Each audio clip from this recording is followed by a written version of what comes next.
The scent of gardenias always makes my heart ache now. It's Iris's favorite perfume, the one she wears every day, and by extension the one that clings to Isaac's suits when he stops by their family's penthouse. I can smell it now as I stand in their kitchen, supposedly helping Iris plan her birthday party, but really just stealing glances at him through the open doorway where he sits at the dining table, reviewing documents with that sharp focus that makes my stomach flutter. Earth to Ivy. Iris waves a hand in front of my face, her dark eyes sparkling with amusement.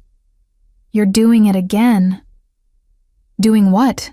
I ask, too quickly, my cheeks already burning, staring at my brother like he's the last slice of chocolate cake at a fat camp. She grins, not unkindly. "It's been what, 6 years now? Since college? Don't you think it's time to, I don't know, actually talk to him? He doesn't even know I exist," I mutter, turning back to the seating chart we're supposedly working on. "I'm just his sister's invisible best friend." It's true. In the 7 years I've known Iris, her twin brother has looked directly at me maybe 5 times. And I mean really looked, not the polite nod he gives me when I'm in his peripheral vision. 5 times in 7 years. I've counted. I've memorized each instance like some pathetic lovesick teenager, even though I'm 26 years old and should absolutely know better. Isaac Moretti is everything I should run from. Dangerous, cold, completely unattainable. He runs the family business, which everyone knows is a polite term for organized crime, though no one ever says it out loud. He's also absurdly beautiful in that way that makes women stupid. All sharp jawlines and stormy gray eyes and that perfectly tailored Italian suit that probably costs more than my car. And he treats me like furniture. I've watched him charm senators, intimidate rivals, and seduce a parade of leggy models who hang on his arm like expensive accessories. But me? I get polite distance, the kind of courtesy you'd show a potted plant. "He knows you exist," Iris says, returning to her laptop where we're supposed to be finalizing the guest list. "He's just complicated about his sister's friends." "Complicated how?" She gives me a look I can't quite read. "Just complicated. Trust me, it's better this way." Before I can press her on what that means, my phone buzzes, a Tinder notification. "Marcus, 28, investment banker, wants to know if I'm free for drinks Friday night."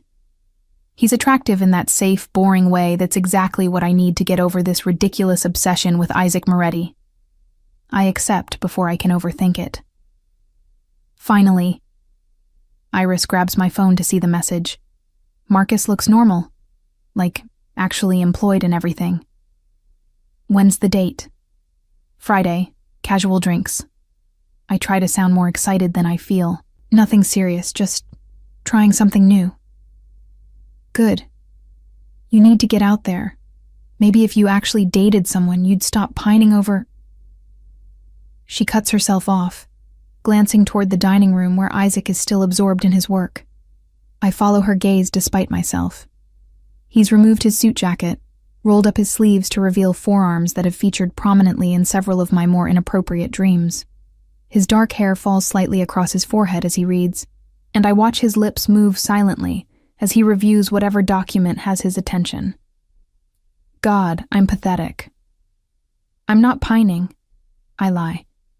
I'm just appreciating the view, like how you'd appreciate a piece of art in a museum, from a safe distance, without touching.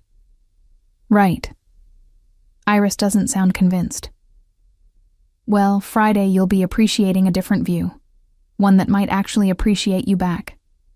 The words sting more than they should, because she's right. Isaac Moretti will never appreciate me. I'm just Ivy Bennett, the girl who works as an event coordinator for a modest boutique hotel, who wears sensible heels and owns exactly 3 dresses nice enough for Iris's world. I'm not the kind of woman who turns his head. I'm already standing to leave, gathering my laptop and phone, when Isaac finally speaks. His voice carries from the dining room, that low rumble that does things to my spine that should be illegal. "Iris, I need you to look at these contracts."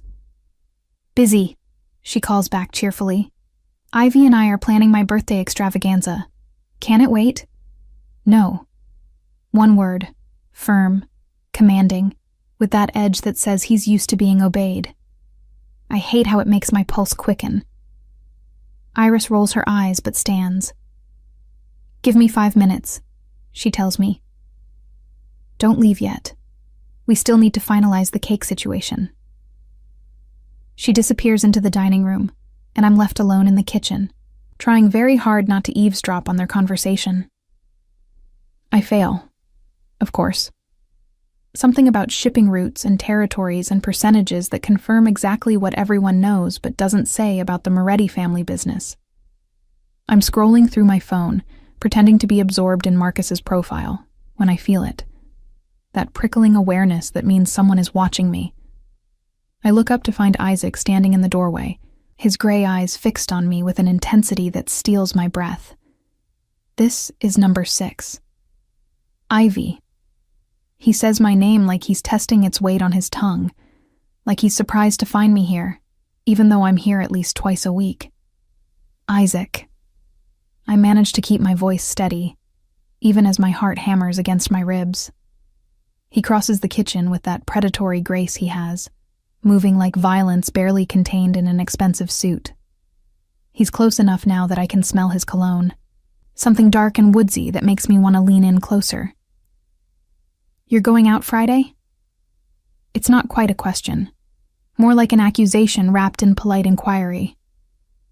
My phone is still in my hand, Marcus's profile visible on the screen. Heat floods my cheeks. How did you... I pay attention. His gaze drops to my phone, then back to my face. Marcus Henderson, investment banker, divorced 6 months ago, drives a Tesla, lives in the financial district. I stare at him. Did you run a background check on my Tinder date? I run background checks on everyone who enters my sister's orbit. The words are casual, but something dangerous lurks beneath them. Basic security protocol. I'm not in your sister's orbit. I'm her best friend. There's a difference. Is there? He leans against the counter, and suddenly the kitchen feels too small, the air too thick. You're here constantly. You know our family. You're close enough to be leverage if anyone wanted to use you. The implication settles over me like ice water. I'm not a person to him. I'm a potential security risk. Well, thank you for the warning, I say, standing and grabbing my things with more force than necessary. I'll be sure to tell Marcus to run in the other direction. Wouldn't want to complicate your security protocols. I'm almost to the door when his hand catches my wrist. Not hard, just firm enough to stop my momentum. The contact sends electricity racing up my arm. That's not what I meant. Then what did you mean?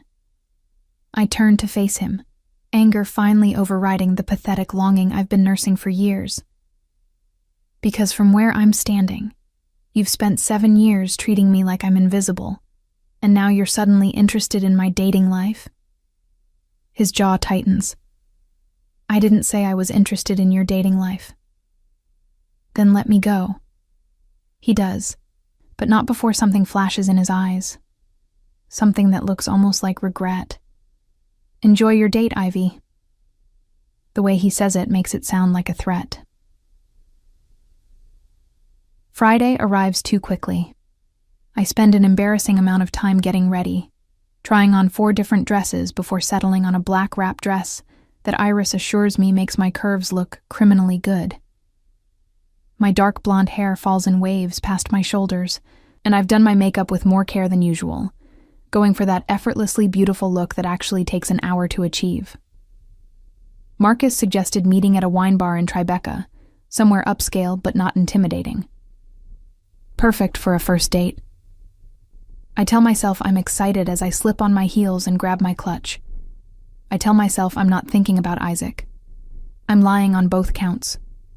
The Uber is waiting downstairs from my apartment, and I'm about to step in when my phone rings. Iris. Hey, what's up? Emergency. Her voice is tight with barely suppressed laughter.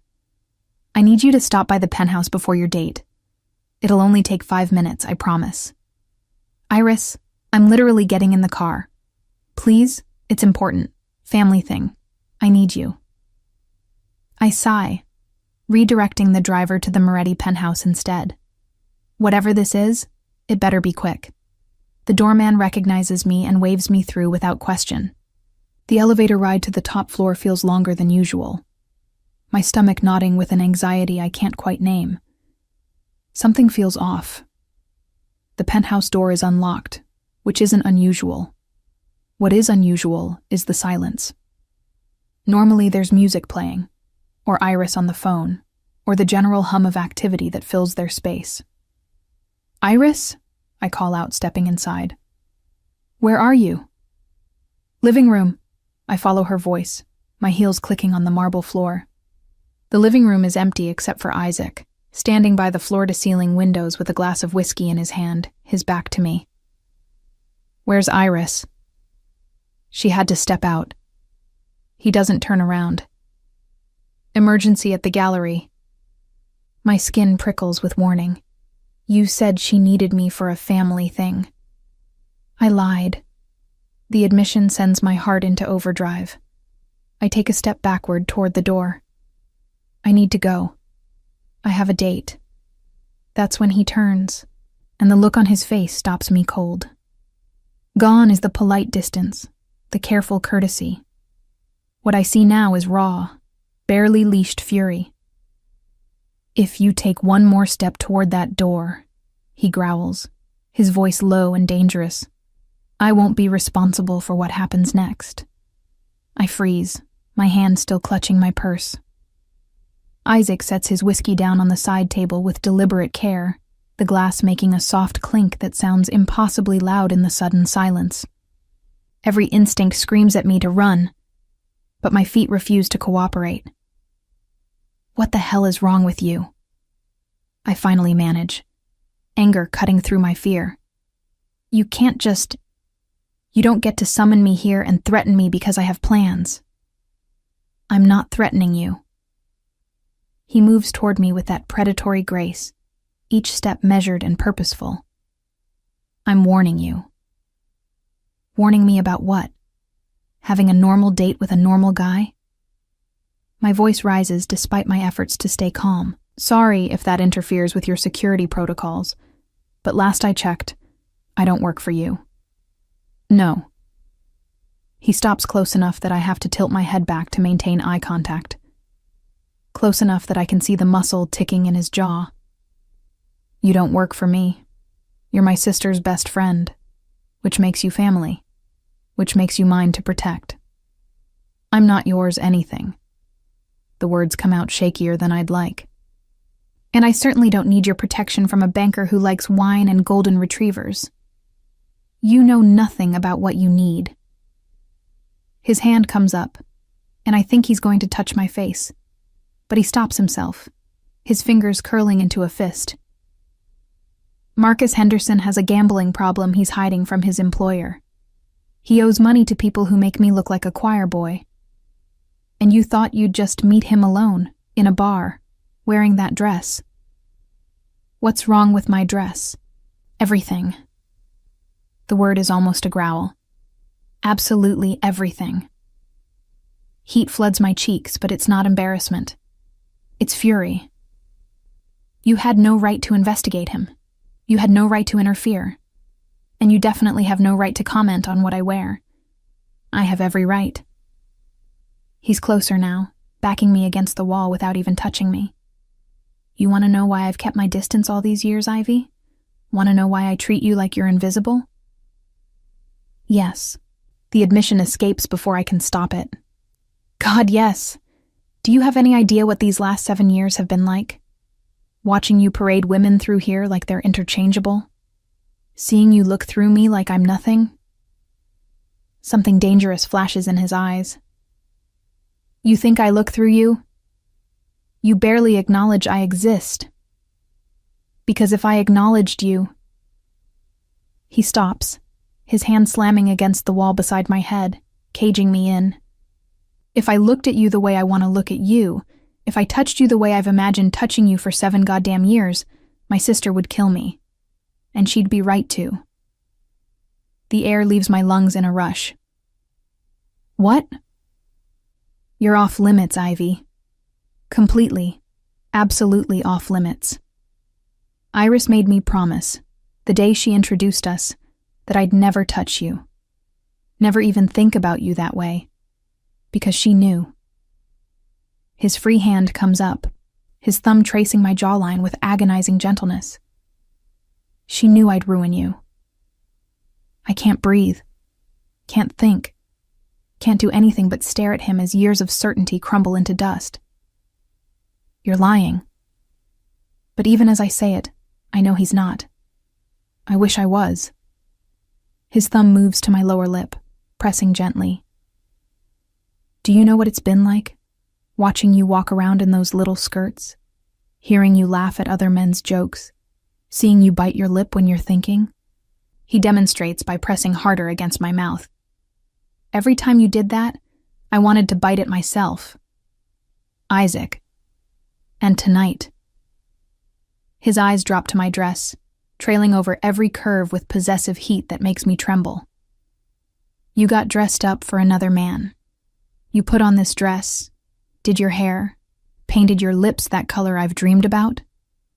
He stops himself, his jaw clenching. You were going to let him touch you. That's none of your business. Everything about you is my business. His voice drops to something almost feral, even when it shouldn't be, even when I've spent years trying to convince myself otherwise. You're mine, Ivy. You've always been mine. You don't get to claim me now. I shove at his chest, but he doesn't budge. Not after 7 years of nothing. Not after making me feel like I was crazy for wanting you. You want me? He catches my wrists, pinning them gently against the wall above my head. Say it again. No. Liar. His face is inches from mine now, his breath warm against my lips. Your pulse is racing. Your pupils are dilated. You're leaning into me even while you're pushing me away. So say it, Ivy. Admit you want me as much as I want you. I hate you. That's not an answer. It's the only answer you're getting. I twist in his grip, but it only brings our bodies closer together. Heat radiates from him, and I can feel every hard plane of muscle through his shirt. Let me go, Isaac. I have a date to get to. His eyes flash dangerously. The hell you do? You can't stop me. Watch me. He releases one of my wrists, pulling his phone from his pocket and dialing without breaking eye contact. Henderson, this is Isaac Moretti, the date with Ivy Bennett. It's canceled, permanently. No, that's not a request. I'd suggest you find somewhere else to spend your Friday nights, somewhere far away from anyone I care about. Goodbye, Marcus. He ends the call and pockets his phone, his hand returning to capture my wrist. You're insane. I'm shaking now, with anger or desire or some volatile combination of both. You can't just... I can. I did. His thumb strokes the inside of my wrist, finding my racing pulse. And before you get self-righteous about it, ask yourself this. Did you really want to spend tonight with him? Or did you just want to make yourself stop wanting me? The accuracy of the question steals my breath. That's not fair. None of this is fair, baby. The endearment hits like a physical touch. But we're done pretending, done playing these games. You want to hate me? Fine. Hate me while I show you exactly what these 7 years of restraint have cost me. He releases my wrists, but before I can move, his hands frame my face and he's kissing me. Not gentle, not tentative, but claiming. Devouring. 7 years of denial poured into one devastating kiss that makes my knees weak and my resolve crumble. I should push him away, should slap him and storm out and never speak to him again. Instead, I kiss him back. My hands fist in his shirt, pulling him closer as his tongue sweeps into my mouth. He tastes like whiskey and sin and terrible decisions I'm absolutely going to make. When he breaks away, we're both breathing hard. Tell me to stop. His forehead rests against mine, his hand still framing my face. Tell me you don't want this, and I'll walk away. I'll go back to ignoring you, pretending you're invisible. I'll keep my promise to Iris, even if it kills me. The words stick in my throat. Because I do want this. God help me, I want this more than I've wanted anything in my life. But giving in means war with Iris, means diving headfirst into Isaac's dangerous world, means risking my heart on a man who spent 7 years perfecting the art of keeping me at arm's length. I need to think. I duck under his arm, putting space between us before I do something stupid, like drag him to the nearest horizontal surface. I need to go home and think about this. Ivy, no. I hold up a hand, stopping him. You don't get to drop this bomb on me and expect an immediate answer. You've had 7 years to process whatever this is. I've had 7 minutes. He watches me with those intense gray eyes, and I can see him fighting the urge to argue. Finally, he nods. I'll have Marco drive you home. I can take an Uber. Marco is driving you home. It's not a request, and he'll be parked outside your building tonight. Standard security protocol. I don't need... You do now. His expression hardens. You know what I am, Ivy. What my family is. The second I kissed you, you became a target. So until we figure this out, you have protection. Non-negotiable. The reality of what he's saying sinks in like stones in my stomach. This isn't just about attraction or forbidden feelings. This is about entering a world where people become leverage, where security teams are necessary, where a kiss makes you a target. What have you done? I whisper. Something I should have done 7 years ago. He crosses to me, his hand gentle as it cups my cheek. Or maybe something I should never have done at all. Either way, it's done now. You're mine, Ivy. Whether you accept that or not. I'm not yours. Keep telling yourself that. His thumb traces my swollen lower lip. But we both know the truth now. The only question is what you're going to do about it. I don't sleep. Can't sleep. Every time I close my eyes, I feel Isaac's hands on my face, taste him on my lips, hear his voice growling that I'm his. Marco is indeed parked outside my building, the black SUV impossible to miss under the streetlight. Standard security protocol, Isaac called it. A cage with a leather interior is more accurate. At 2 a.m., I give up on sleep and do something profoundly stupid. I text him. Why now? After all this time? Why break your promise now? The response comes within seconds, like he's been waiting. Because watching you leave for another man broke something in me that was already cracked. Because I'm selfish. Because I've reached my limit for noble sacrifices. Pick whichever answer helps you sleep. I'm not sleeping. Neither am I. I'm sitting in my office drinking scotch and remembering how you taste. Come back. No. Liar. You want to. You're thinking about it right now.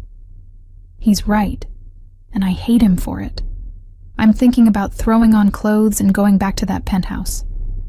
I'm thinking about finishing what we started. I'm thinking about 7 years of longing finally being satisfied. Iris will never forgive us. The response takes longer this time. I know, but I'm done choosing between the two of you. I'm choosing both. She'll have to accept it. And if she doesn't, then I'll lose my twin sister and gain you. Not an ideal trade, but one I'm willing to make. The casual way he says it terrifies me.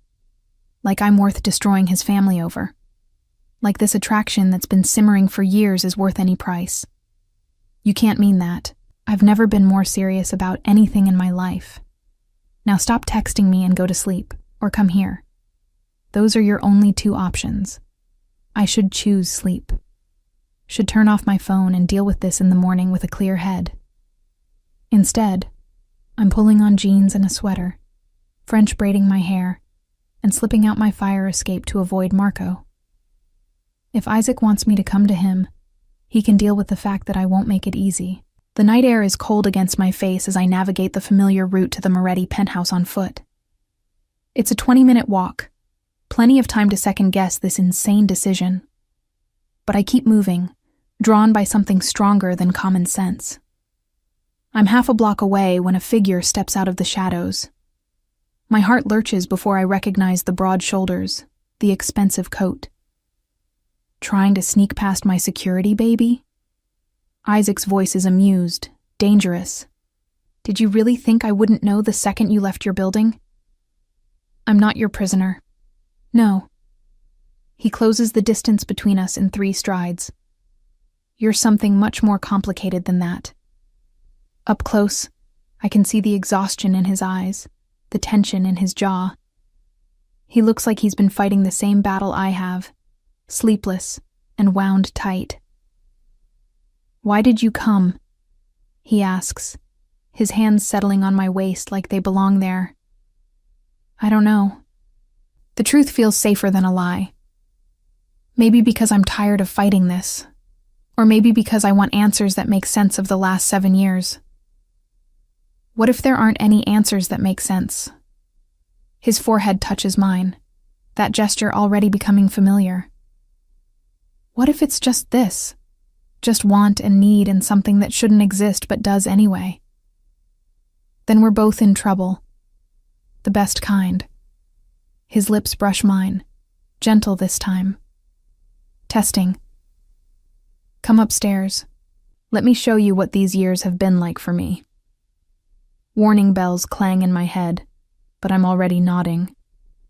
Already letting him take my hand and lead me into the building, past the doorman who pretends not to see us, into the elevator where he backs me against the wall the second the doors close.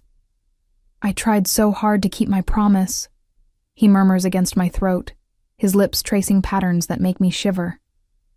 Every time you walked into a room, I had to actively look away. Do you know how difficult that is when someone lights up your peripheral vision like a goddamn supernova? You acted like I didn't exist. I acted like you didn't affect me. His hands slide under my sweater, finding bare skin. There's a difference, a massive 7-year difference that's been slowly killing me. The elevator dings, doors opening onto the penthouse. He pulls me through the foyer, past the living room where this whole thing started, down a hallway I've never been in before, his private wing, where guests aren't allowed. His bedroom is exactly what I'd imagine. Minimalist, masculine, dominated by a king-size bed with charcoal sheets.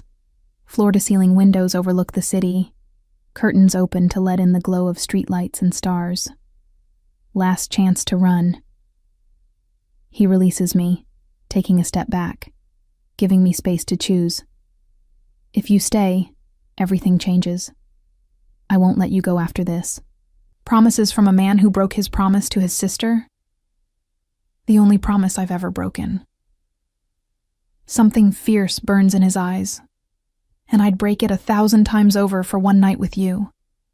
I should leave, should salvage what's left of my friendship with Iris and my dignity and my safe, uncomplicated life. Instead, I reach for the hem of my sweater. Then stop talking and show me. What follows isn't gentle. It's 7 years of restraint shattering, need and want, and possession poured into every touch, every kiss, every whispered word against sweat-dampened skin. He worships me with hands that know exactly what they want, mouth that drives me to the edge of madness and back. And when I finally shatter in his arms, his name a prayer on my lips, I understand what he meant about everything changing. Because this isn't just sex. It's a claiming. A line crossed that can never be uncrossed. Afterward, we lie tangled in his sheets, my head on his chest while his fingers trace idle patterns on my bare shoulder. The city glitters beyond the windows, indifferent to the war we've just started. Tell me about the promise, I say finally. The one you made to Iris. His hand stills. You sure you want to know? I deserve to know. He's quiet for so long I think he won't answer. Then, it was your first day at Columbia. Iris brought you to Sunday dinner, introduced you to the family. You wore this blue dress with little flowers on it, and you laughed at something my father said, and He stops, his chest rising with a deep breath. I looked at you like I wanted to devour you, right there at the dinner table with my whole family watching. Heat floods my cheeks at the image. I don't remember that. Because you were nervous, focused on making a good impression. But Iris saw. Afterward, she cornered me in my office and made me swear I'd never pursue you. Said you were too good for this life, too innocent for what I am, that if I cared about you at all, I'd keep my distance. And you agreed. I agreed because she was right. You were 19, Ivy, fresh out of some small town in Connecticut, studying art history and talking about opening a gallery someday. You had dreams that had nothing to do with organized crime or blood-stained money. You deserved better than me. What changed? His arms tighten around me. You did. You grew up. Stopped being that wide-eyed girl and became this woman who walks into rooms like you own them, who stands up to me, challenges me, sees exactly what I am, and doesn't flinch. And tonight, watching you get dressed up for another man, knowing he'd get to see you smile, hear you laugh, maybe take you home. His voice goes rough. Something in me just broke, snapped clean through. So you sabotaged my date. I eliminated a threat to my sanity. His hand cups my face, turning me to look at him. And I'd do it again. I'll sabotage every date, every flirtation, every man who so much as looks at you too long. Because you're mine now, Ivy. We both know it. Iris is going to kill us. Probably. He doesn't sound particularly concerned. But I'm done choosing between you. I've given her 7 years. Now it's my turn. I want to argue, to point out all the ways this is a terrible idea. But lying here in his arms, warm and sated and claimed, I can't find the energy. Tomorrow there will be consequences. Tomorrow I'll have to face my best friend and explain the unexplainable. Tonight, I'm just going to be his. I wake to sunlight streaming through unfamiliar windows and the warm weight of Isaac's arm across my waist. For a moment, I just lie there, cataloging details.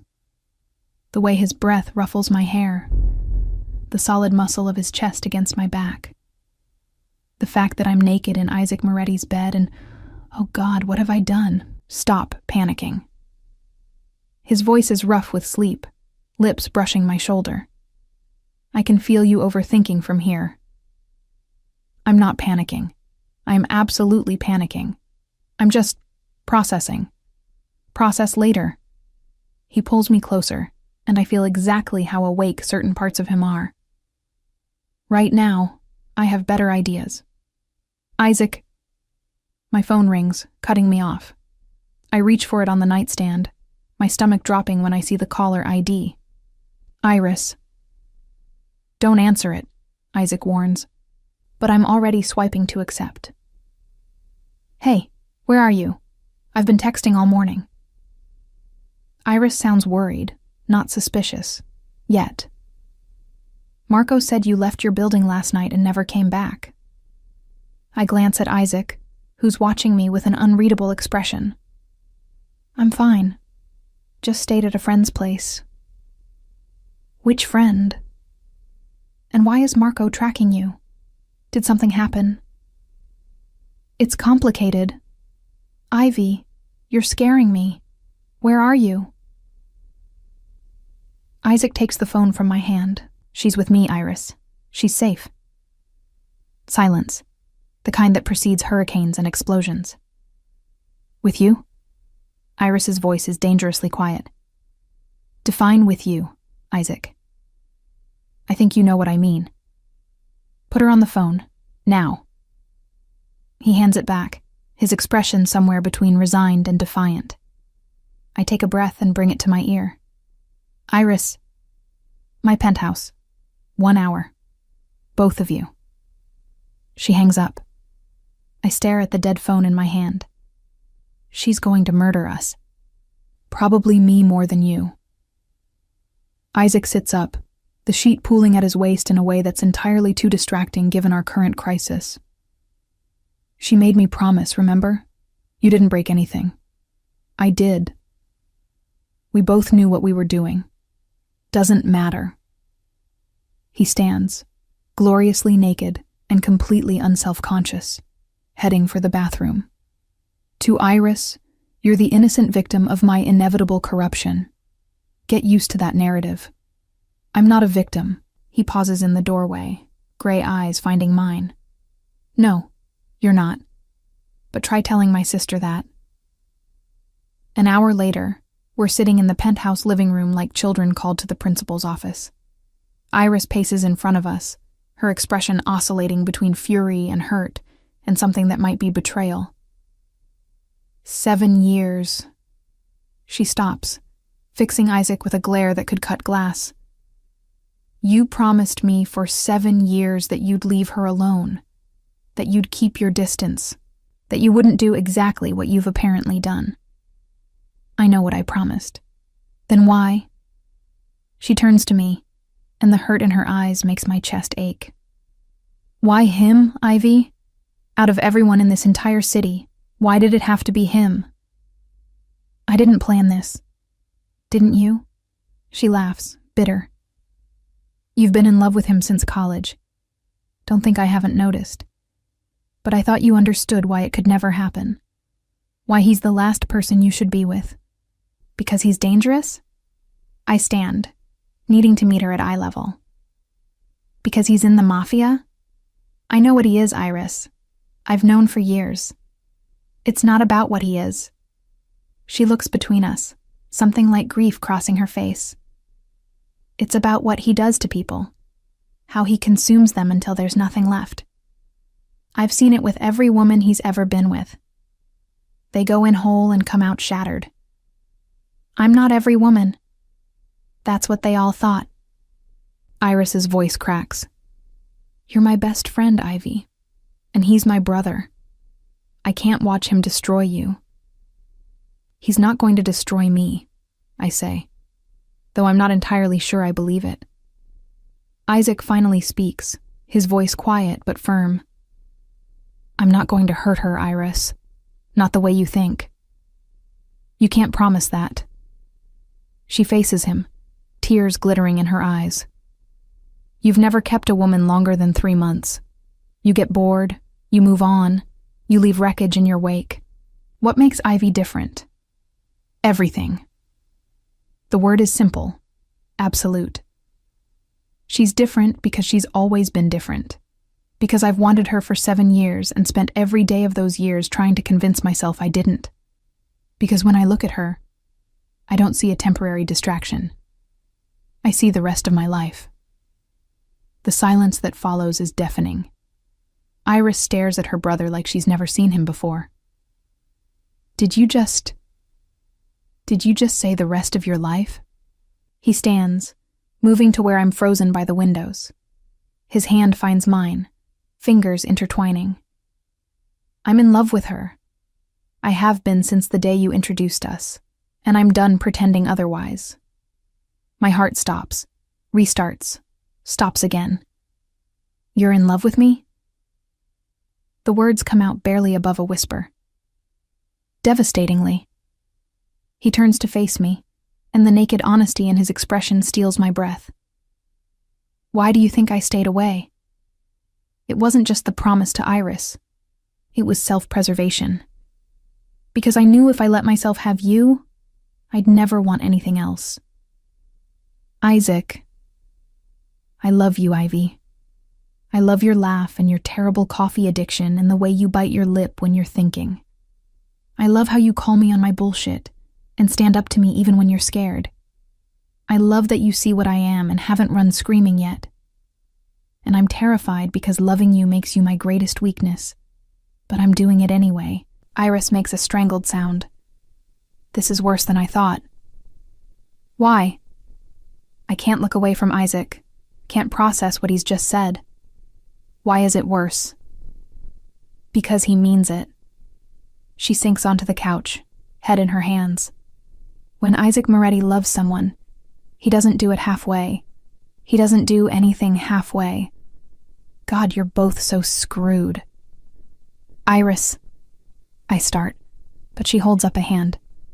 I need time to process this, to figure out how I feel about my best friend sleeping with my twin brother, who she's apparently been in love with for years, while he's been secretly in love with her back like some terrible romance novel. She looks up, and despite the anger, there's something almost like amusement in her eyes. You two are ridiculous, you know that? Is that your blessing? Isaac asks carefully. It's not my blessing or my curse. You're both adults who made your choice. She stands, pointing at me. But you, Ivy Bennett, are going to sit down and tell me every detail of how this happened, starting with why you snuck out on Marco last night. I didn't sneak out. You literally climbed down your fire escape. Isaac's smirk is infuriating. Marco has thermal cameras. You have thermal cameras on my apartment? Standard security protocol. Stop saying that. I turn to Iris. See what I have to deal with? Oh, honey, she says, her expression somewhere between sympathy and sadistic glee. You have no idea what you've gotten yourself into. Welcome to the family. The next 2 weeks are a masterclass in sexual tension and psychological warfare, because Isaac Moretti, I discover, is a man who takes challenges very seriously. And I, apparently, am incapable of backing down from a fight. It starts innocently enough. I show up to help Iris with final party preparations, wearing a sundress that shows exactly the right amount of leg. Nothing scandalous, just enough to make Isaac's jaw tighten when he walks into the room. Is that new? He asks, his voice carefully controlled. This old thing? I smooth down the skirt, watching his eyes track the movement. I've had it for ages. Lies. I bought it yesterday specifically to drive him insane. He knows it too. I can see it in the dangerous glint in his eyes, the way his fingers flex around his coffee cup, like he's imagining them flexing around something else entirely. Interesting choice for furniture shopping, he comments, because apparently we're now helping Iris select pieces for her new gallery space. I can change if it's inappropriate, I offer sweetly. Don't. The word comes out almost harsh. You look perfect. Iris glances between us with barely concealed amusement. Should I leave you two alone, or are you going to keep eye-fucking across my future gallery? We're not, I start. Definitely eye-fucking, Isaac confirms, not breaking eye contact with me. But we can multitask. This becomes our pattern. I dress to kill. He suffers beautifully.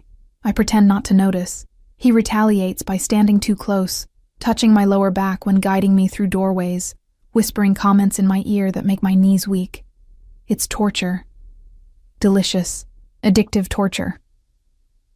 The real warfare begins when I mention, casually, over dinner at the penthouse, that Marcus texted me an apology for canceling our date. Isaac's fork stops halfway to his mouth. He what? Texted me. I take a sip of wine, the picture of innocence. Said he hoped we could try again sometime. That he understood if I was seeing someone else but wanted to stay in touch. Block him. That seems rude. Ivy, his voice drops to that dangerous register that makes my stomach flutter. Block him. I don't know. I tap my finger against my wine glass. He did seem really nice in his messages. Very respectful. Mentioned he loves hiking and has a golden retriever named Max. The glass in Isaac's hand shatters. Red wine spreads across the white tablecloth as shards of crystal glitter among the drops. His palm is bleeding, but he doesn't even seem to notice. Isaac! Iris jumps up. Jesus! Are you okay? Fine. His eyes never leave mine. just clumsy. I know better. There's nothing clumsy about Isaac Moretti. That was pure, undiluted jealousy, barely contained. Let me see your hand, I say, standing. It's nothing. Isaac. I move around the table, taking his hand despite his resistance. The cut isn't deep, but it's bleeding steadily. Come on. First aid kit. He lets me lead him to the bathroom, Iris's knowing look burning into my back. The second the door closes, he has me pressed against it, his injured hand braced against the wood beside my head. That was cruel, he growls. What was? I'm the picture of innocence.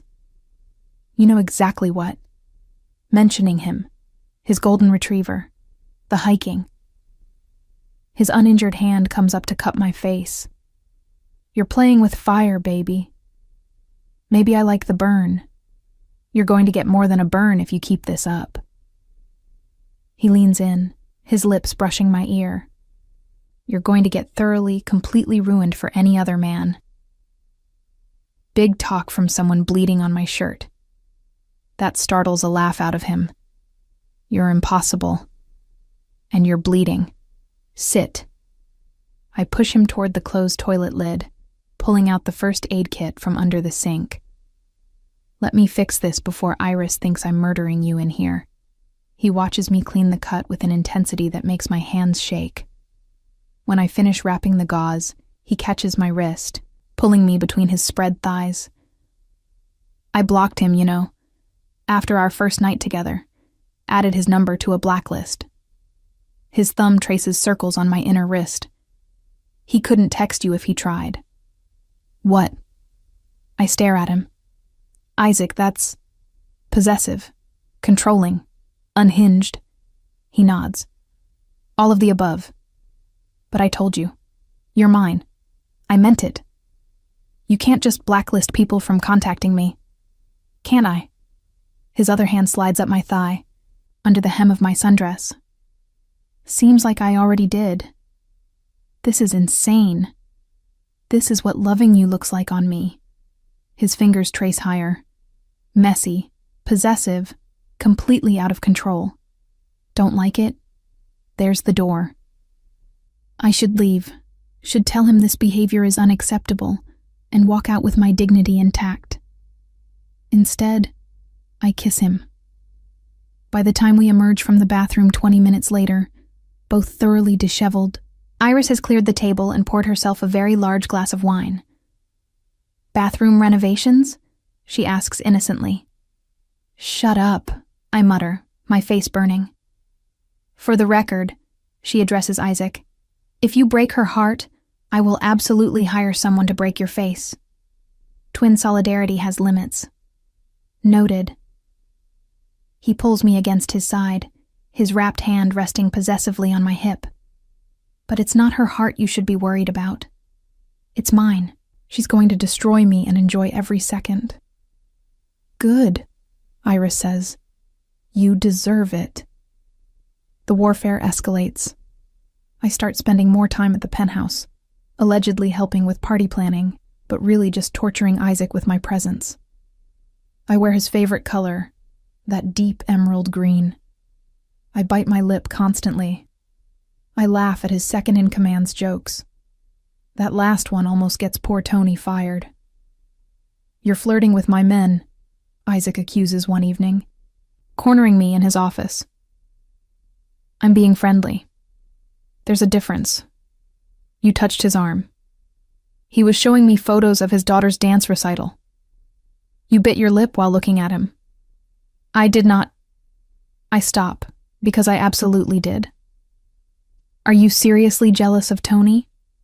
Tony, who's been married for 15 years and has 3 kids? I'm jealous of anyone who makes you smile like that. He stalks toward me, predatory. Anyone who gets your attention when it should be on me. Your ego is showing. My obsession is showing. He backs me against his desk. And you keep feeding it. Keep pushing me. Want to know what happens when you push a dangerous man too far? Is this where you threaten to punish me? No. His hands grip the desk on either side of me. This is where I promise to make you forget every other man exists. Where I prove that no amount of flirting or teasing or testing my patience will change the fundamental truth. Which is, you're mine, and I'm keeping you. The party is in 3 days when things finally come to a head.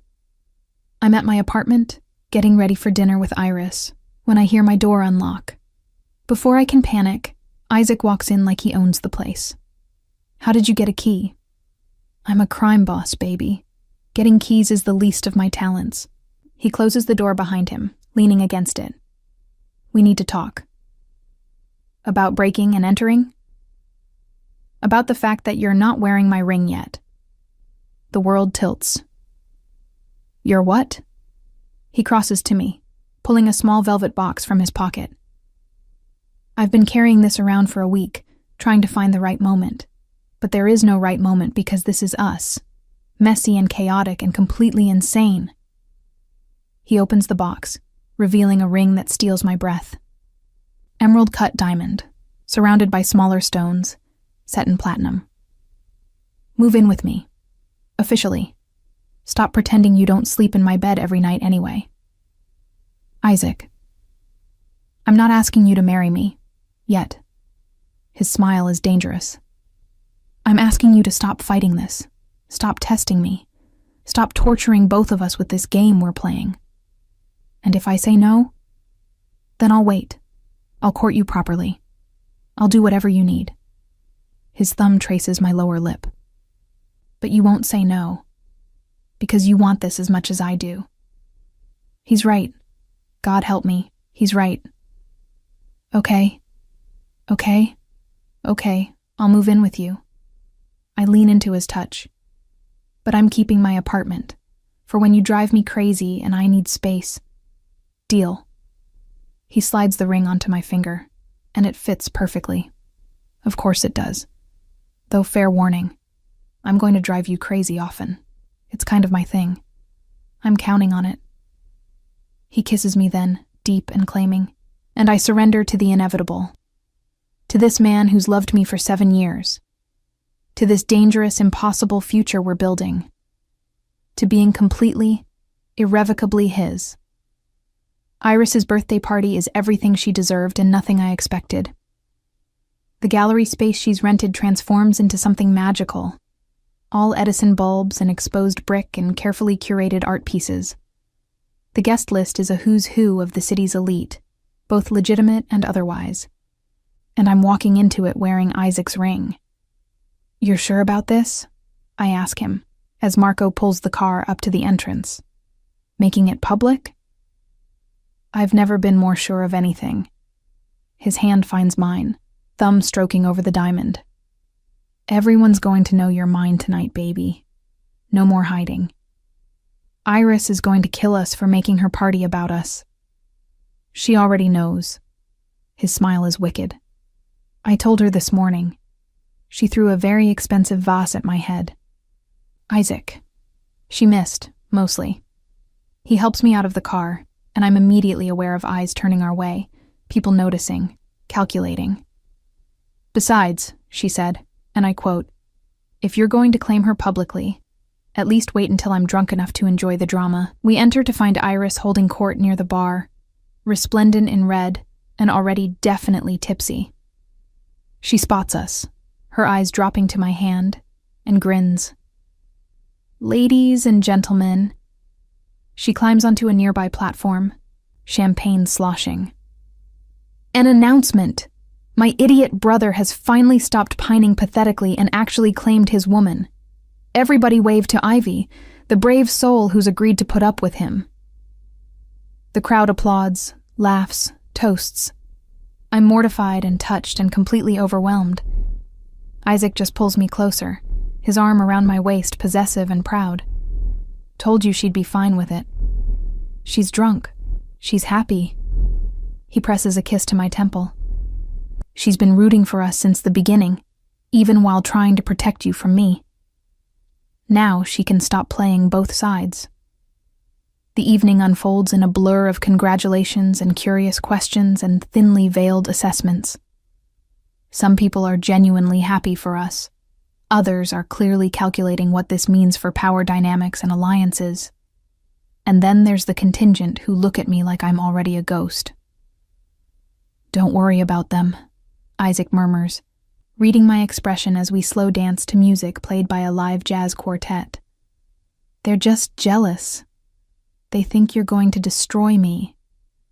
"I probably will. His honesty is brutal and beautiful. But you're going to destroy me right back. That's how this works."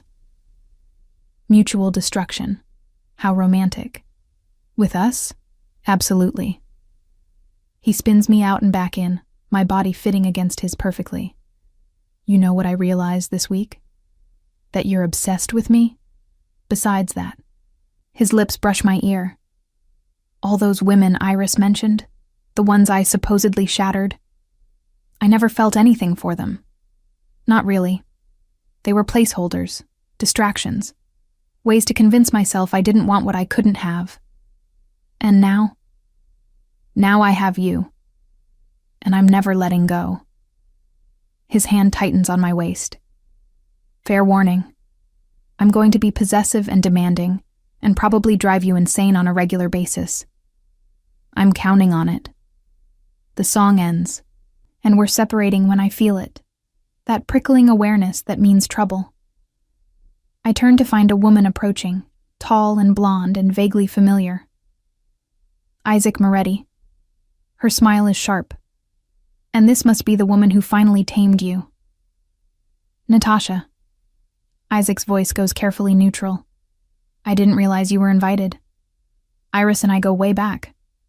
She extends a hand to me. "Natasha Volkov. I dated Isaac last year." I shake her hand, feeling Isaac tense beside me. "Ivy Bennett. Nice to meet you." Such a sweet ring. Her eyes linger on my hand. "Though I'm surprised Isaac gave you that one. Usually the Moretti emerald goes to, that's enough." Isaac's voice cuts like a blade. "Enjoy the party, Natasha." She leaves with a knowing smile, and I turn to him. "What was that about?" Ancient history trying to make trouble. He's already guiding me toward the exit. "Come on, I need air." We end up on the gallery's rooftop, the city sprawling beneath us in a carpet of lights. Isaac immediately loosens his tie, that telltale sign of stress. "What did she mean about the ring?" I ask finally. He's quiet for a long moment. "The Moretti emerald traditionally goes to the bride, not the girlfriend, not the fiancée when we get there. The bride." My heart stutters. "Isaac, I know we've only been official for 2 weeks. I know it's insane. But I've wanted you for 7 years, Ivy. When I said I see the rest of my life with you, I meant it."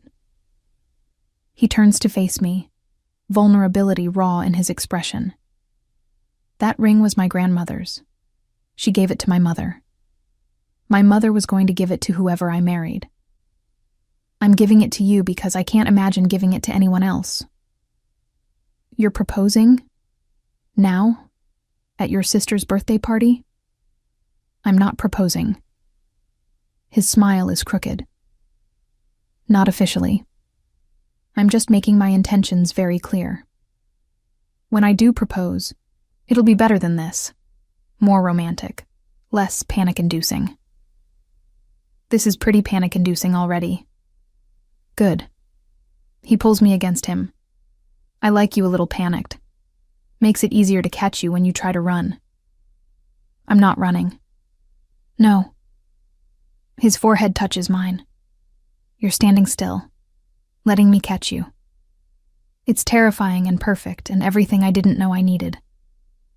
I kiss him then, soft and slow, and full of promise.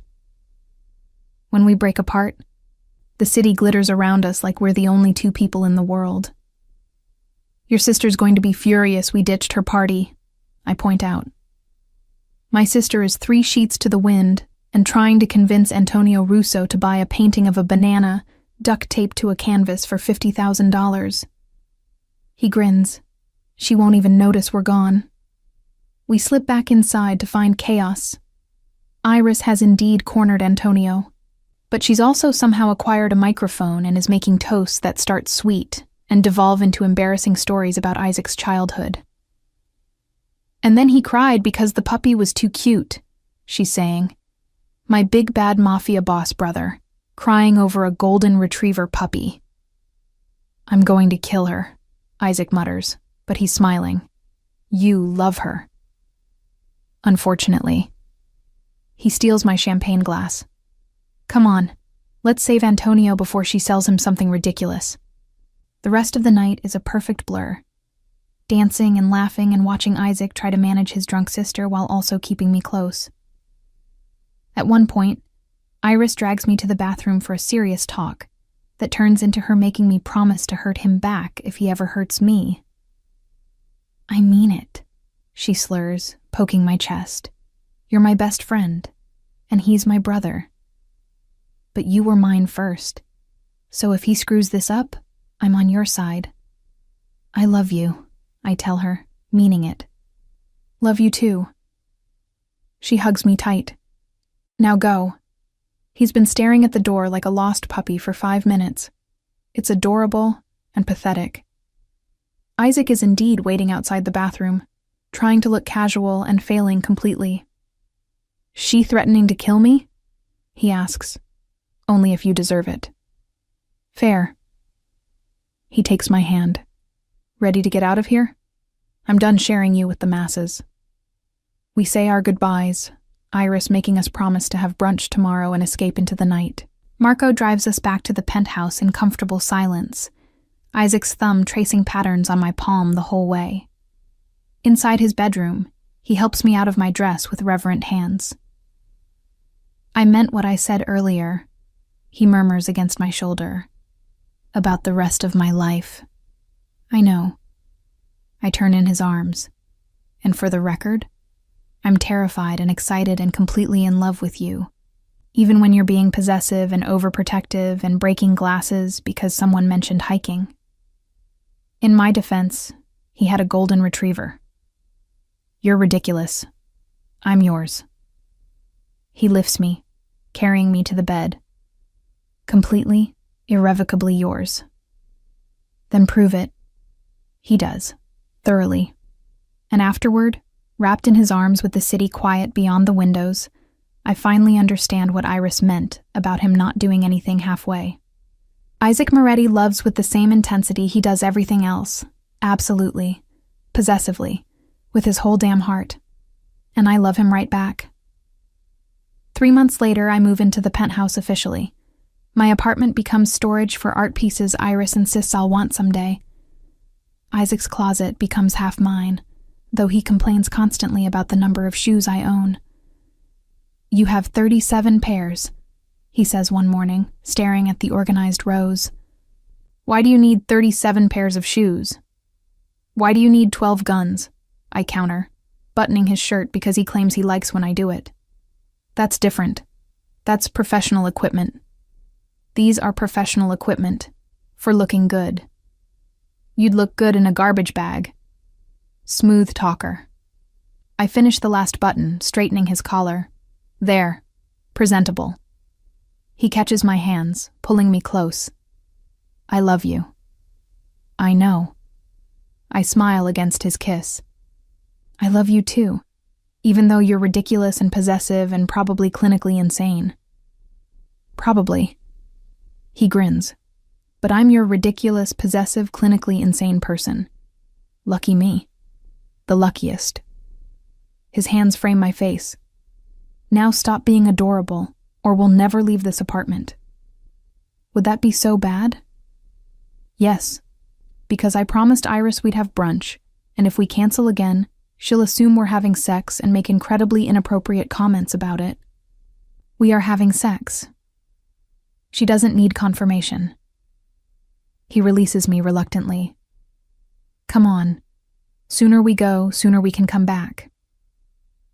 Brunch with Iris has become a weekly tradition. She's opened her gallery officially, and she uses these meals to show us pictures of her latest acquisitions while making running commentary on our relationship. You're still disgustingly in love, she observes, watching Isaac feed me a bite of his omelet. It's been months. When does the honeymoon phase end? Never, Isaac says firmly. Gross. But she's smiling. Fine. Be annoyingly perfect together. See if I care. You care, I point out. You're literally planning our engagement party. Future engagement party. He hasn't actually proposed yet. She looks at her brother. What's taking so long? Cold feet? Waiting for the right moment. The right moment was 7 years ago. Everything after that is just details. I kick her under the table. Stop harassing him.